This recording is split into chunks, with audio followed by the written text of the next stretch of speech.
Assalamualaikum warahmatullahi wabarakatuh. Jumpa lagi dengan saya Ibu Diana Ernawati dalam mata pelajaran Ilmu Pengetahuan Alam kelas 7. Apa kabar anak-anakku semuanya? Mudah-mudahan kalian senantiasa sehat dalam lindungan Allah Subhanahu wa taala, sehingga kalian bisa mengikuti pelajaran dengan baik. Pada kesempatan ini kita akan melanjutkan materi kita, yaitu KD yang ketiga, masih dengan materi yang berjudul klasifikasi materi dan perubahannya pada bagian yang kedua. Pada KD ini tujuan kita mempelajarinya adalah yang pertama, menjelaskan metode pemisahan campuran, menjelaskan sifat fisika dan sifat kimia, serta mendeskripsikan perubahan fisika dan perubahan kimia. Kita lanjutkan tentang cara memisahkan campuran. Coba kalian perhatikan gambar-gambar di bawah ini. Pernahkah kalian melihat petani garam membuat garam dapur? Pernahkah kalian melihat alat penjernih air? Dan pernahkah kalian melihat ibu menyaring santan? Nah, gambar-gambar yang ada di bawah ini semuanya menggunakan prinsip pemisahan campuran. Kita lanjutkan untuk pemisahan campuran yang pertama, namanya metode filtrasi atau penyaringan. Adalah metode pemisahan campuran yang digunakan untuk memisahkan cairan dan padatan yang tidak larut berdasarkan perbedaan ukuran partikel zat-zat yang bercampur.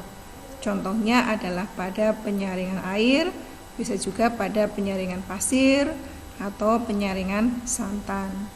Kemudian metode yang kedua namanya sentrifugasi. Metode ini sering dilakukan sebagai pengganti filtrasi jika partikel padatan yang terdapat dalam campuran memiliki ukuran sangat halus dan jumlah campurannya lebih sedikit. Contohnya adalah untuk memisahkan sel-sel darah merah dan sel-sel darah putih dari plasma darah.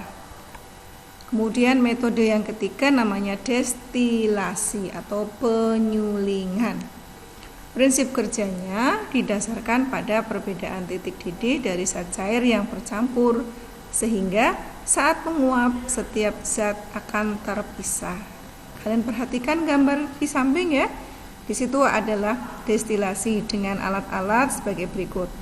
Ada pembakar Bunsen, kemudian di atasnya ada labu destilasi yang berisi cairan, kemudian ada termometer untuk mengetahui suhu, kemudian di situ ada pengembunan, kemudian ada pipa untuk masuk ke dalam wadah penampungan.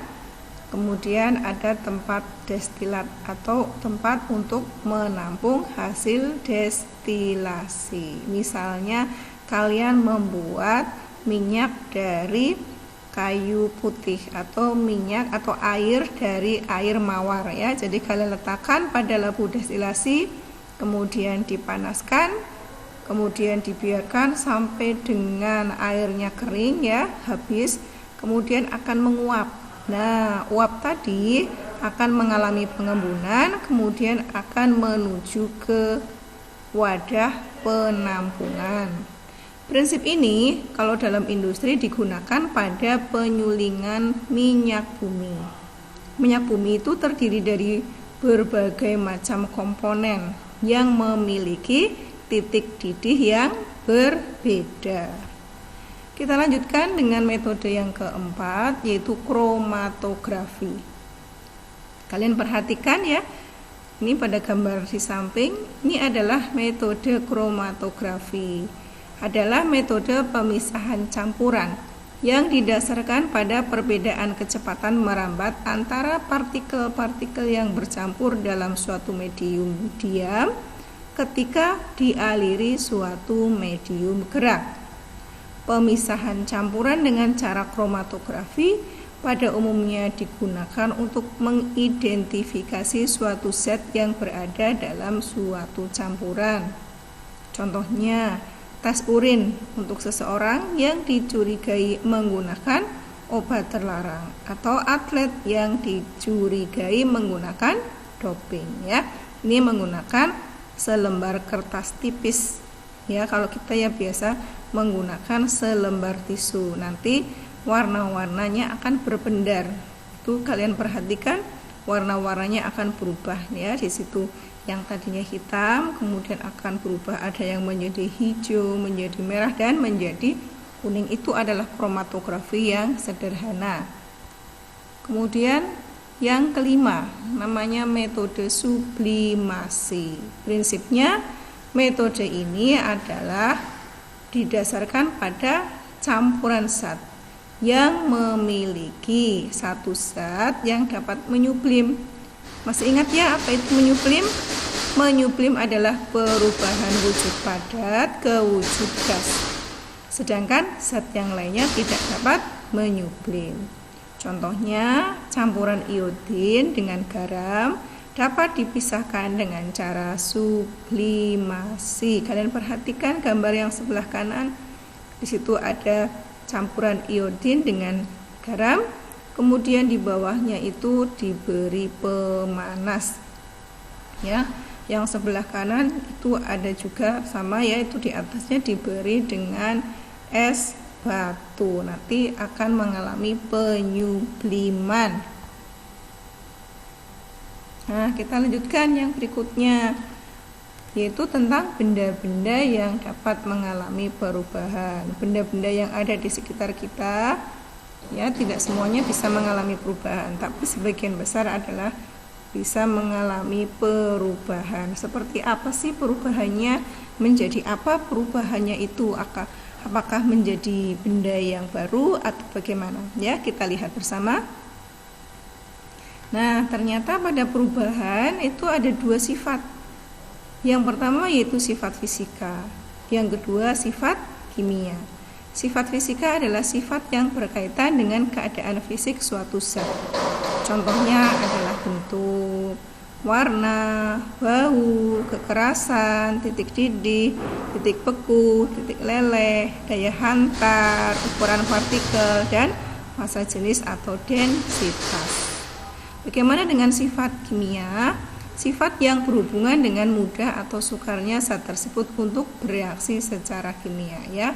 Kalau di sini dicontohkan adalah pada penghitungan massa jenis. Apa sih massa jenis? Massa jenis adalah hasil bagi massa zat dengan volumenya.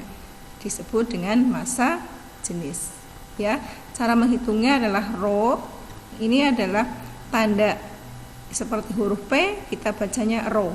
Rho sama dengan M dibagi V. Rho itu massa jenis, satuannya kilogram per meter kubik atau gram per sentimeter kubik. Massa zat itu dalam kilogram atau gram. Kemudian V adalah volume zat dalam meter kubik atau sentimeter kubik. Nah, kita langsung lihat contoh soalnya. Contoh soalnya sebagai berikut. Edo menemukan sebongkah logam. Ia penasaran, logam apa yang ditemukannya? Ia berpikir jangan-jangan emas. Edo menimbang logam itu. Ternyata massanya 312,0 gram. Kemudian dengan gelas ukur, Edo mengukur volumenya dan didapatkan 40 cm kubik. Hitunglah berapa massa jenis logam tersebut. Caranya adalah kita menuliskan diketahui. Yang kita ketahui adalah massa yang dilambangkan dengan huruf M kecil. Massanya 312,0 gram. Volume yang dilambangkan dengan huruf V itu 40 cm kubik.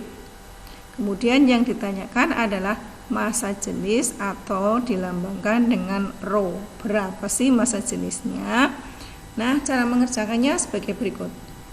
Rho sama dengan M dibagi V. Sama dengan M-nya tadi 312,0 gram. V-nya tadi 40 cm kubik.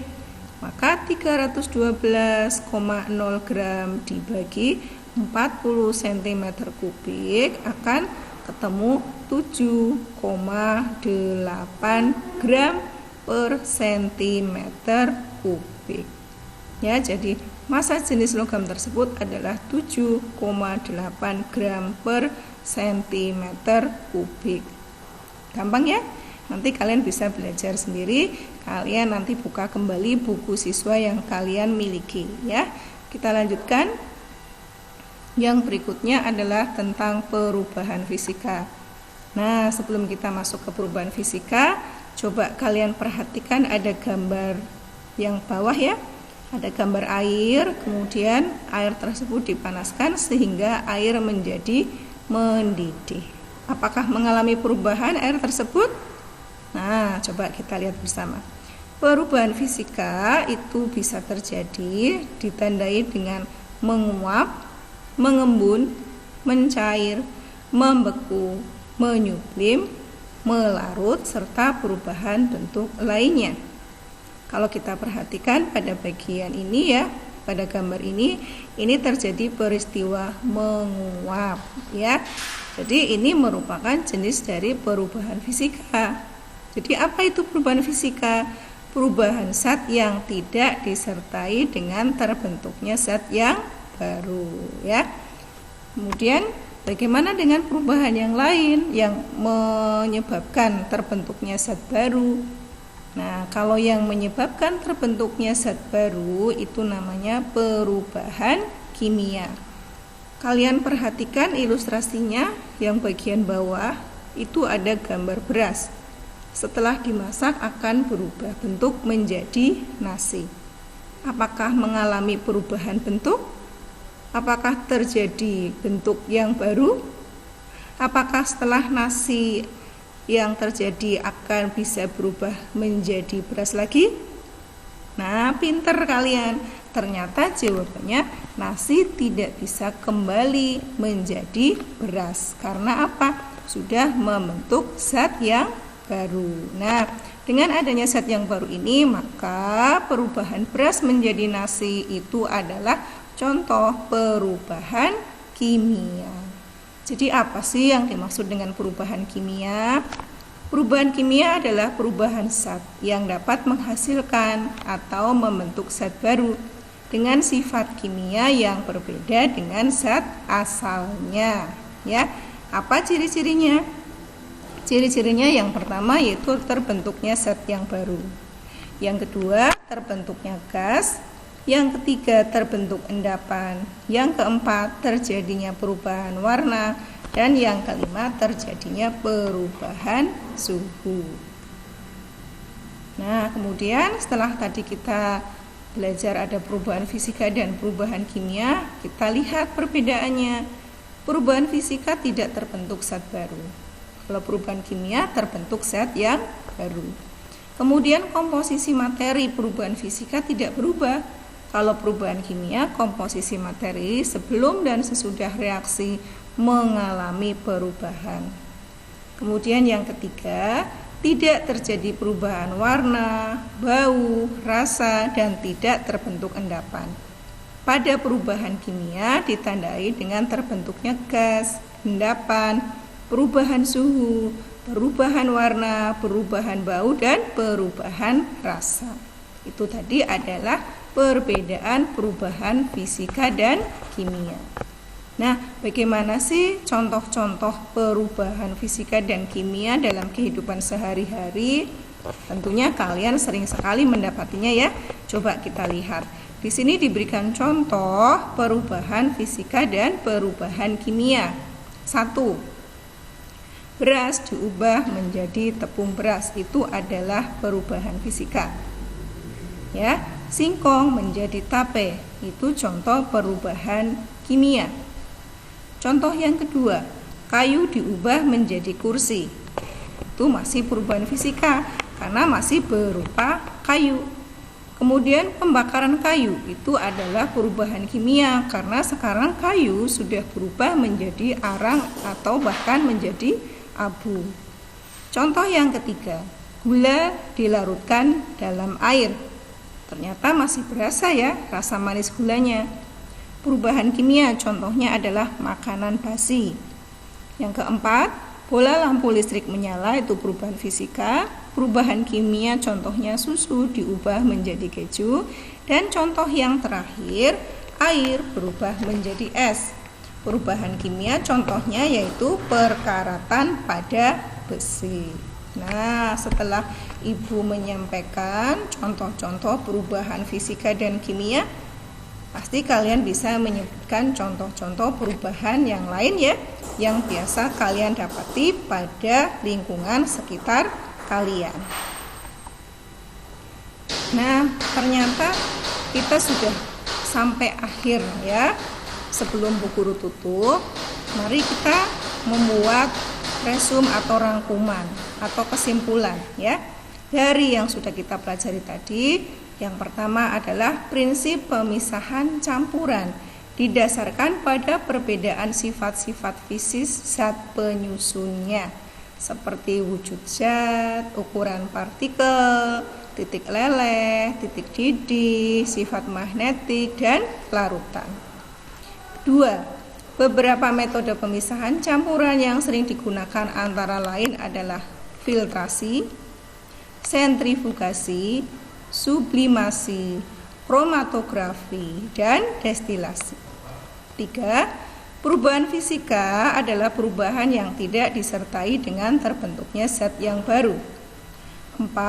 Perubahan fisika meliputi menguap, mengembun, mencair, membeku, menyublim, melarut, serta perubahan bentuk. 5. Perubahan kimia adalah perubahan zat yang dapat menghasilkan zat baru dengan sifat kimia yang berbeda dengan zat asalnya. 6. Berlangsungnya perubahan kimia dapat diketahui dengan ciri-ciri sebagai berikut: terbentuk zat baru, terbentuk gas, terbentuk endapan, terjadinya perubahan warna, serta terjadinya perubahan suhu. Nah, sudah semakin jelas ya kalian sekarang tentang perubahan, tentang sifat-sifat fisik dan sifat kimia.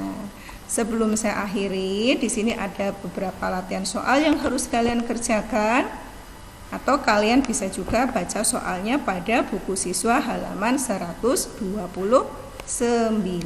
Silakan dikerjakan sendiri di rumah ya. Nah, selesai sudah materi kita pada hari ini.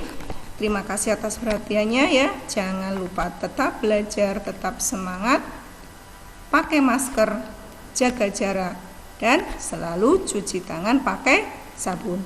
Terima kasih. Jangan lupa untuk kesempatan yang akan datang adalah penilaian harian KD yang ketiga.